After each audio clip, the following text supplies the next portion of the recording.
everyone. Thanks for joining us today for Houston Outdoor Live Hiking. I'm Amy Hope with HTXoutdoors, and this is Kelly with Bayou City Outdoors. And today we just want to go through hiking 101 stuff with you, starting with a couple different types of hiking. So there's two main types of hiking. One where you just show up to the trail and you're going to do a loop or an out and back, which is you go about halfway and then you turn around and come back. The loop, you just keep walking and it gets you back to the same start, or a through hike. A little bit about the through hike, that's a little bit more for backpacking, but you can also do it for day trips as well, where you start at one location and then you end at another location. And the biggest thing to remember when you're working on a through hike is car management, because you need a car at the end of the trail wherever you're stopping in order to get back to the beginning.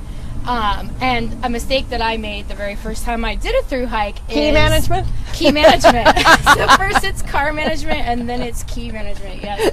Always hide a key in your car. We did like a 3-day backpacking trip, and at the end my car was supposed to bring the drivers back to the beginning, but I left my keys in the car because I didn't want to lose them on the trail. Yep. So so that's the biggest thing when you're gonna when you're thinking about doing a through hike, which is you're ending at a different spot than you're starting. But if you want to know more about through hiking, in a couple of weeks we're going to be talking about backpacking, and we'll really get into more of the logistics about through hiking there. So today we wanted to just talk a little bit more about day hikes and like longer and shorter day hikes that you can do in Houston. Kelly, what are some of your favorite hikes? Some of our favorite hikes here in Houston? Well, tonight we are at Memorial Park.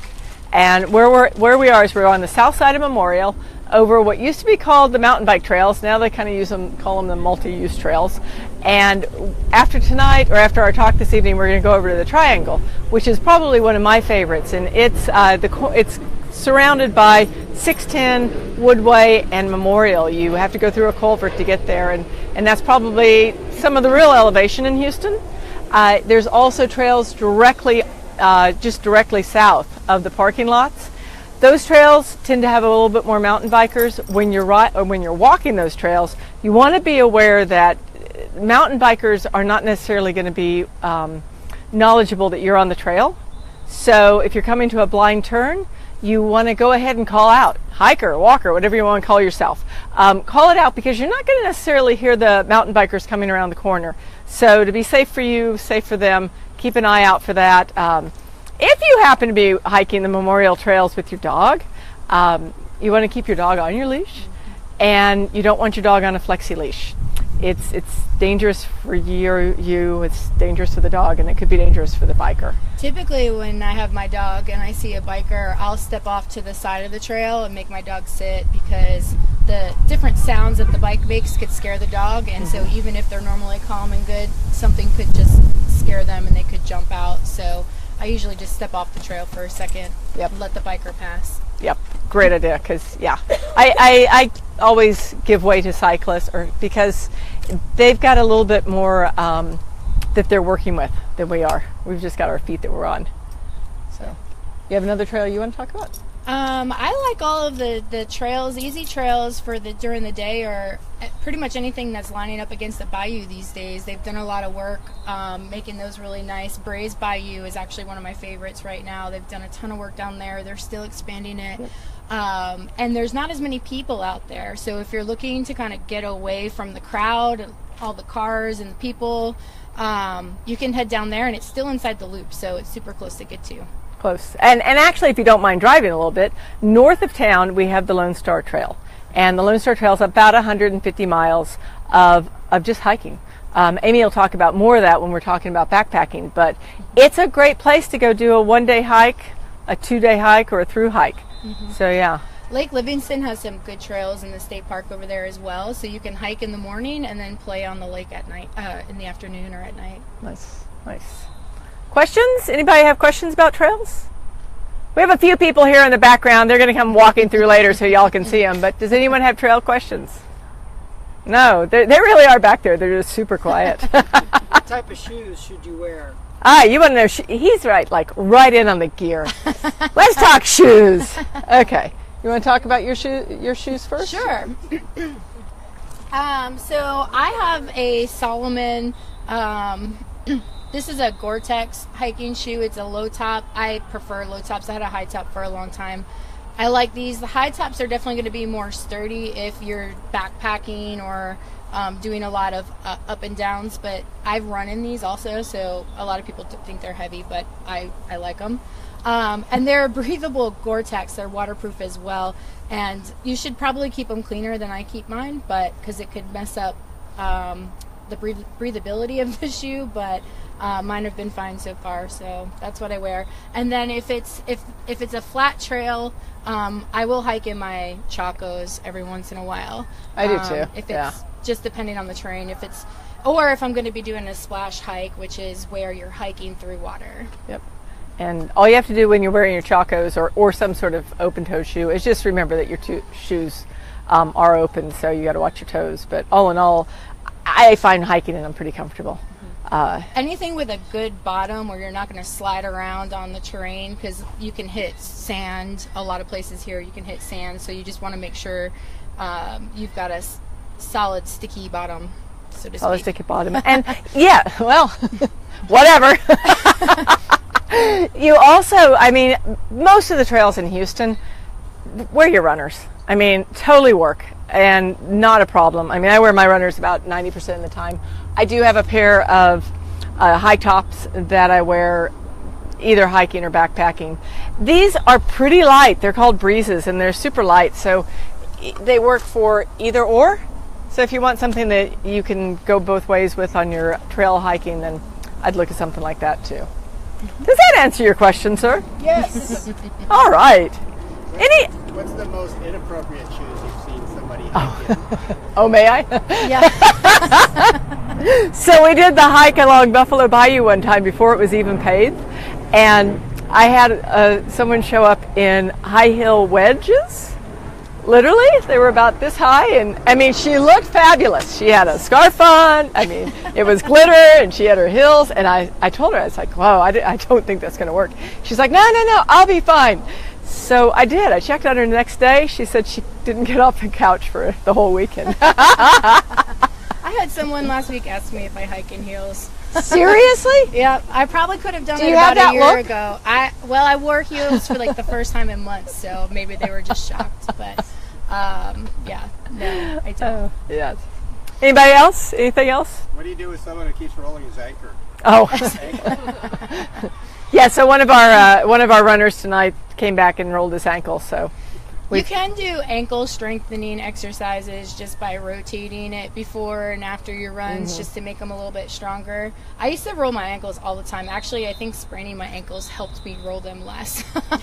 I think it actually helped make them tighter. I don't recommend doing that, but whoa. it seemed to work. But you can rotate them and do little exercises to make them stronger. Yeah, you can. So, All right. you want to talk about some gear? Yes. All right. So we've got, Amy and I have a little bit different approach to gear. So we thought that we'd start out with our first aid kits first. So Amy, grab that first aid kit if you can lift it.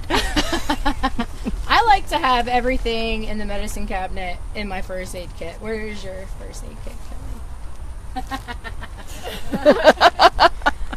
So typically a lot of people, what they do is they'll pair their first aid kit to whatever type of hike that they're doing. So if you're doing a short hike, you don't need as much stuff as you might need for a long hike or a multi-day trip.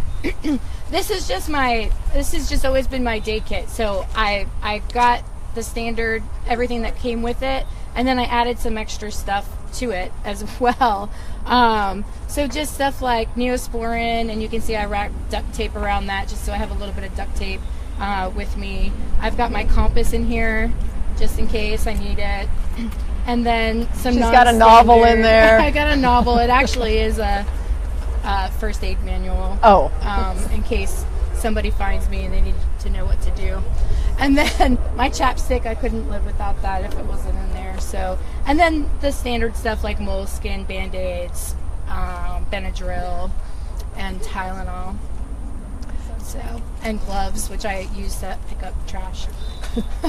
And so for mine, I do tend to just, I fill it for whatever hike I'm doing. If I'm doing a day hike, I'm not going to carry much. I carry a small pack, and I'll throw in a few blister packs, some ibuprofen, maybe some cream, antiseptic cream, and pretty much it for my first aid kit for a day hike.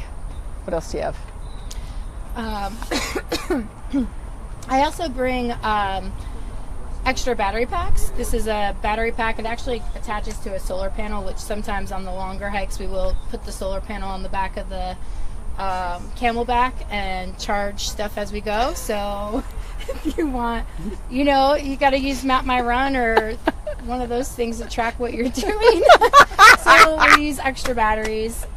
This is something Kelly does not use. So one of the differences, that's why I basically suggest to people to go ahead and charge that phone before you leave. Well, you do charge it, but the battery goes fast sometimes when you don't have a good signal.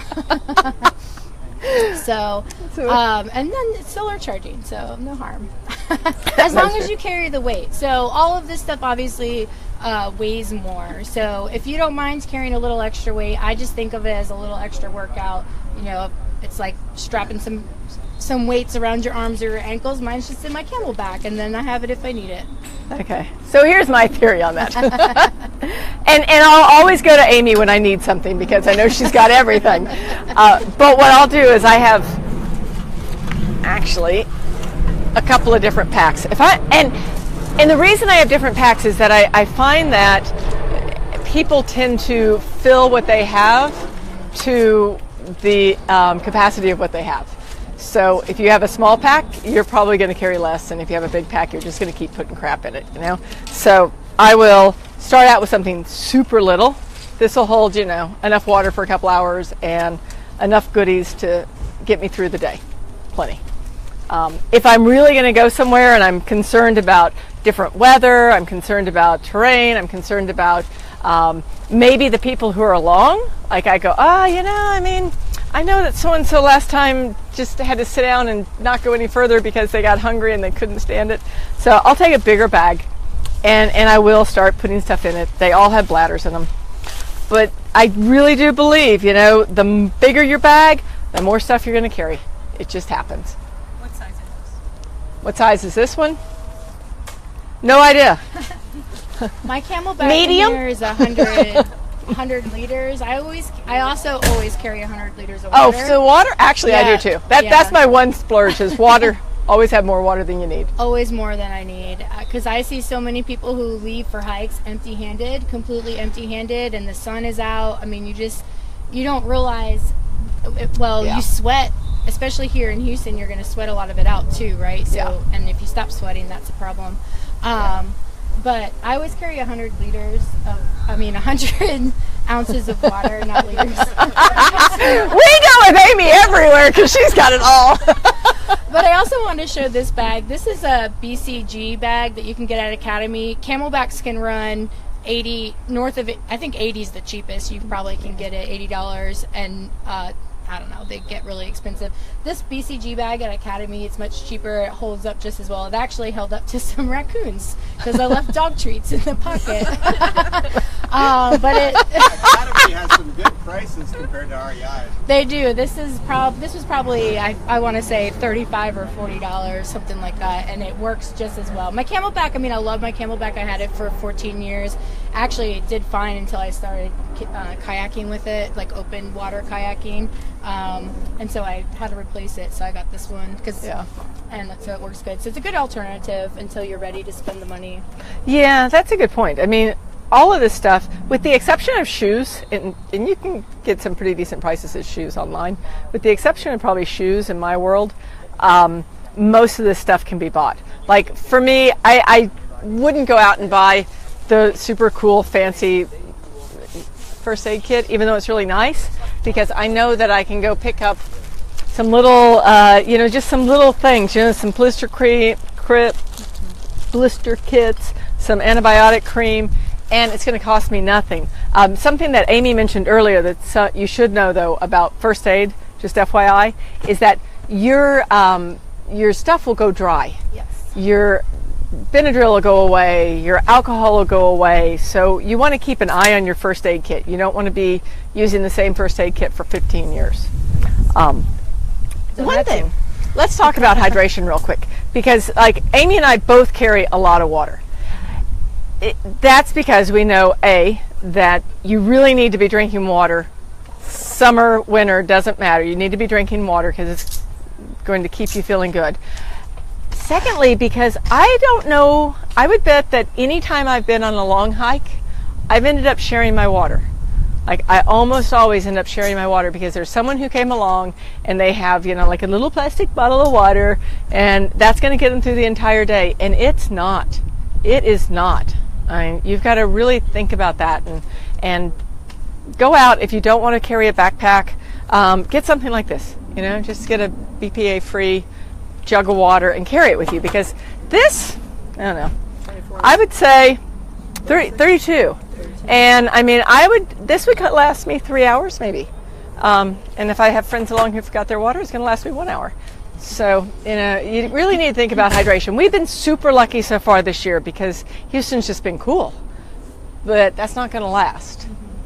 So think about your water more than about anything else, except for snacks.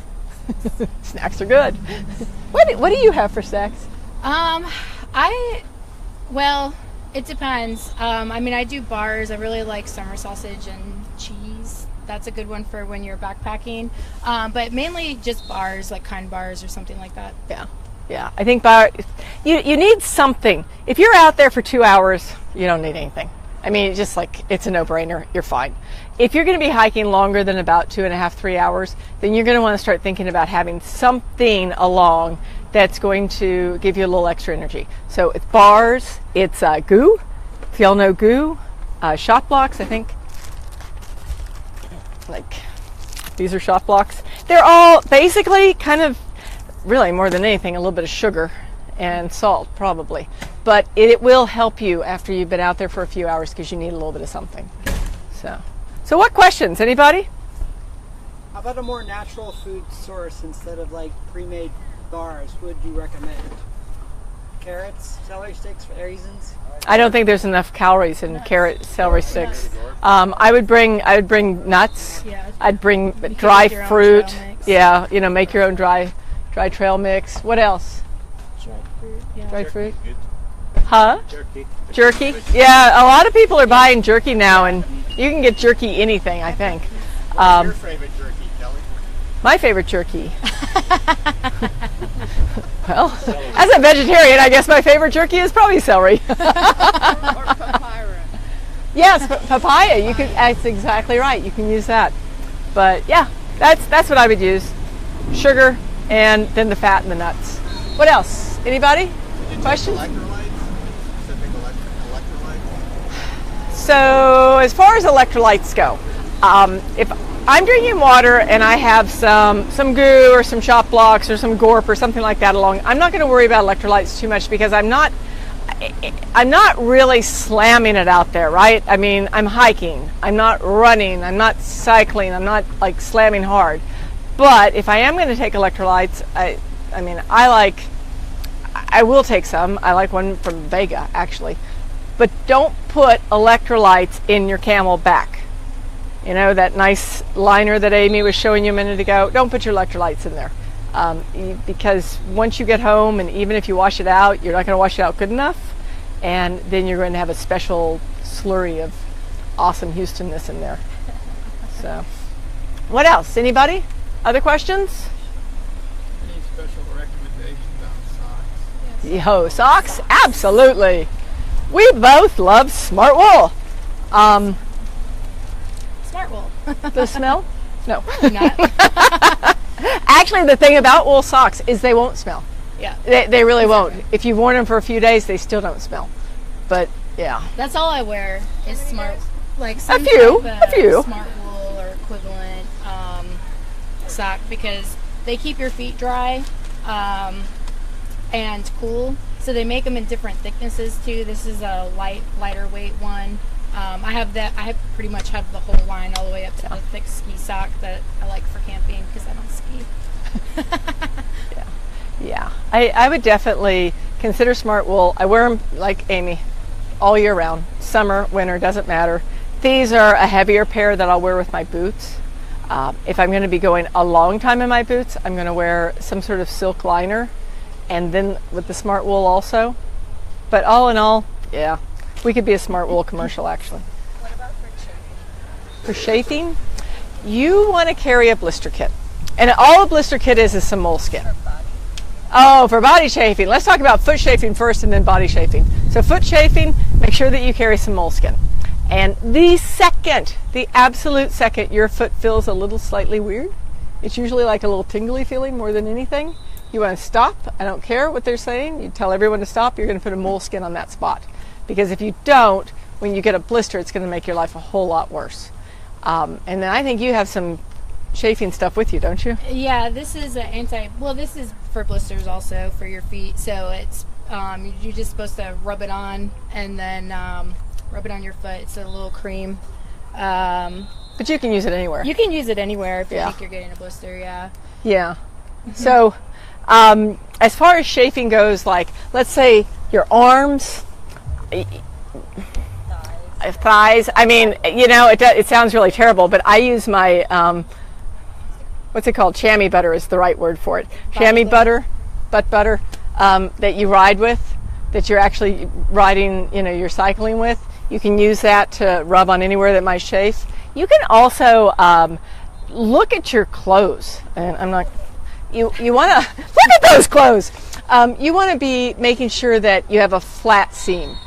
Like if you find that something chafes, typically your thighs or whatever, you want a flat like seam on those clothes, because that's what's going to be chafing you. Yeah, and put your chafing cream on before you start chafing. That's what's going to save you. Think about it early instead of later. What else? Anybody? Sunscreen, sunblock. Oh yeah. You're in Houston. I mean, here. I brought my attractive. Sunscreen clothes, yeah. Yes. Sunscreen. Sunscreen. These are all good-looking things you want to wear. A buff. A buff you can put around your neck. You can put it around your head. You can do all kinds of things with buff. It will protect your neck. This is like as sexy as it gets, guys. Well, besides the yes. she showed us last week. Yeah, huh? You want one? I know y'all do. And then some sort of shirt. And the shirt, it's heavy, but it's going to save me, and it's just not going to be that uncomfortable for the heat. Even when I'm wearing sunblock, I'll end up wearing that shirt too. So, and I am the person who never wore any cover up when I was younger, but I have learned that you definitely want that cover. And a hat. I mean, I always have a hat. This one, the white one is actually really, I only usually wear it when I'm out in the desert or on the river. But something light, you need something light for your head. What else, anybody? Insect spray and ticks. So the question is, insect spray and ticks. I use bug spray. And actually, a quick story about that. I get bit by mosquitoes a lot, so so I'm always using bug spray, and there's the whole conversation about do you use DEET or not use DEET.